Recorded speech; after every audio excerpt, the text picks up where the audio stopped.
Bonjour à vous communauté, mon nom est Yves Lantier, bienvenue en résumé d'actualité avec une pointe d'humour et d'humanisme. Alors aujourd'hui communauté, je veux vous parler de l'affaire de Asia Bibi. Alors qui est Asia Bibi exactement? Eh bien en fait Asia Bibi c'est une mère de plusieurs enfants qui est aujourd'hui âgée de 47 ans, qui a fait couler énormément d'encre, particulièrement au Pakistan, le pays où elle vit, mais aussi au niveau international. Pour le moment où moi je vous parle, on est présentement jeudi le 8 novembre, on est en soirée ici au Québec, mais pour le moment on ne sait pas exactement où est Asia Bibi et ça peut être excessivement problématique, mais en même temps les autorités pakistanaises nous disent savoir où elle est et confirme le fait qu'elle est toujours au Pakistan et vous allez voir, c'est important. L'histoire de Asia Bibi, c'est une histoire qui date de 2009. Alors, qu'est-ce qui est arrivé exactement pour que Madame Asia Bibi fasse couler autant d'encre au niveau international? Eh bien, c'est en fait que cette femme-là, qui était à l'époque âgée de 38 ans, était tout simplement en train de travailler. Donc, elle ramassait des baies dans un champ avec d'autres femmes, mais entre autres, plus particulièrement deux autres femmes. Alors, au moment où elle ramassait ces baies-là, il s'adonne qu'elle a eu chaud et elle s'est présentée à un puits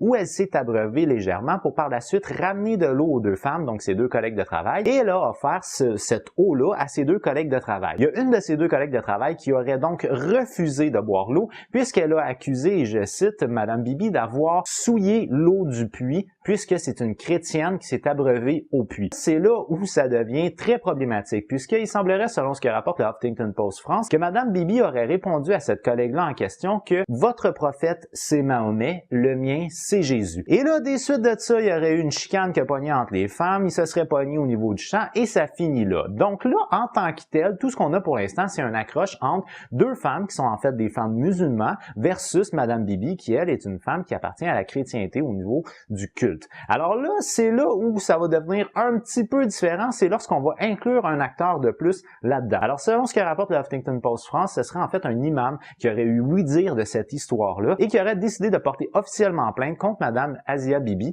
Et c'est des suites de ça qu'il y aura le fameux procès. Alors la loi qui a été établie en 1986 au Pakistan, c'est une loi en fait qui prévoit que si vous portez atteinte à l'islam, c'est seulement reconnu coupable de blasphème. Et si tel est le cas, ben la sentence c'est la peine capitale par pendaison, à rien de moins.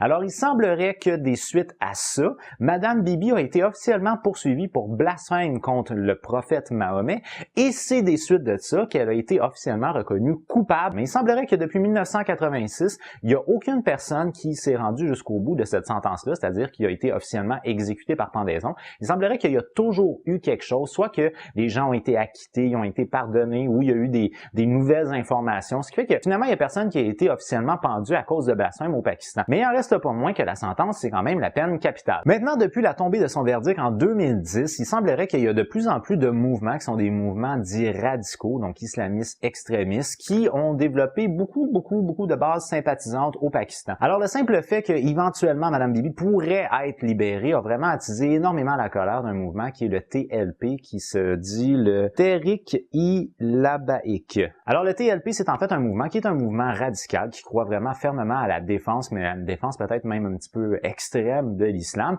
Et eux, ils revendiquent rien de moins que la sentence, c'est-à-dire la peine capitale pour Madame Bibi. Alors là, entre le moment de son incarcération, donc plus ou moins en 2009-2010 jusqu'à 2018, il semblerait qu'il y a deux personnalités publiques connues au Pakistan qui ont appuyé Madame Bibi, donc qui l'ont défendue publiquement, qui auraient été assassinés depuis le début de son incarcération et que ces assassinats-là ont été revendiqués par des groupes dits des groupes extrêmes par rapport à la défense de l'islam. Alors, on peut prévoir que si advienne que Madame Bibi soit libérée, il se pourrait qu'éventuellement elle soit la cible d'une tentative d'attentat ou d'un meurtre, puisqu'il y a des personnes qui se sont affichées en sa faveur, qui ont été assassinées depuis. Alors là où on a commencé à avoir un petit peu plus de problèmes sur un point de vue social, c'est au moment où la justice pakistanaise a donc respecté, disons, la tradition, si vous voulez, et elle a effectivement acquitté Madame Bibi, donc elle l'a comme pardonné, si vous voulez, elle l'a gracié, et c'est ce qui fait que Madame Bibi devait théoriquement être libérée. Au moment où la justice a annoncé ça, eh bien, le TLP a décidé de prendre la rue. On parle rien de moins que de 3 jours de manifestations intenses où des milliers de personnes ont pris la rue, où il y a eu plusieurs grèves. Il semblerait que le pays au complet a été paralysé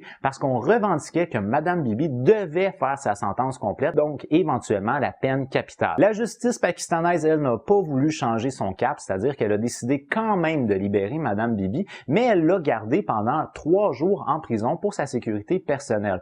La justice pakistanaise a tout de même fait une forme de compromis, disons, avec le mouvement dit extrémiste. Elle a décidé de passer un accord dans lequel on disait « Madame Bibi va être libérée, mais elle n'aura pas le droit de quitter le Pakistan ». Alors là, il semblerait qu'un leader du mouvement radical a pris parole publiquement et il a appelé ses troupes à, dans le fond, respecter le choix de la justice, que Madame Bibi allait être libérée, mais sous la promesse de ne pas quitter le pays. Alors, il n'a pas revendiqué d'attenter à la vie de Madame Bibi, il n'a pas demandé de faire de grève, de manifestations, tout ça, sauf qu'elle doit rester au pays. Depuis le moment où Madame Bibi a été libérée, c'est-à-dire pour certains depuis hier, pour moi depuis aujourd'hui, tôt ce matin, on ne sait pas où elle est exactement. Alors, la justice pakistanaise assure le fait qu'elle est toujours au Pakistan, puis ce qu'ils disent, c'est que les médias ne doivent pas attiser la chose. Il y a possiblement une réalité qui serait que Madame Bibi aurait peut-être été, je dirais, abordée par un représentant du Pays-Bas et qui l'aurait peut-être aidé à quitter le pays pour aller aux Pays-Bas. Maintenant, ça, il n'y a rien de confirmé là-dedans. On ne sait pas où elle est exactement en ce moment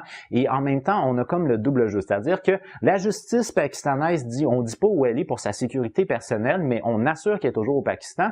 De l'autre côté, on sait que Madame Bibi a effectivement un contact qui est actuellement aux Pays-Bas et qu'il y a effectivement un représentant des Pays-Bas qui était présent au Pakistan. Alors, c'est effectivement possible qu'elle ait eu un contact avec lui. On sait également que le mari de Madame Bibi avait demandé à des pays anglo-saxons, dont entre autres la Grande-Bretagne, le Canada, les États-Unis, de bien vouloir recevoir Madame Bibi pour pouvoir la protéger. Et également, la France s'est dit ouverte à l'idée d'accueillir Madame Bibi. À la base, quelque chose de très petit, c'est-à-dire une discussion entre trois femmes qui est devenue éventuellement un trouble social complet au Pakistan et qui éventuellement est devenue une cause internationale. Alors, je rappelle les faits, c'est-à-dire que Madame Bibi a été condamnée à mort pour avoir dit « Votre prophète, c'est Mahomet. Le mien, c'est Jésus ». Sur sa communauté, pour moi, c'est déjà tout. Je vous remercie immensément d'avoir regardé ma vidéo. Si vous l'avez aimé, n'oubliez pas de donner un petit j'aime. Si vous l'avez vraiment aimé, bien entendu, vous pouvez la partager. Moi, je vous donne rendez-vous sur ma prochaine vidéo. Mais d'ici là, je vous dis, j'ai déjà hâte de vous voir. Ah bah ouais! Bye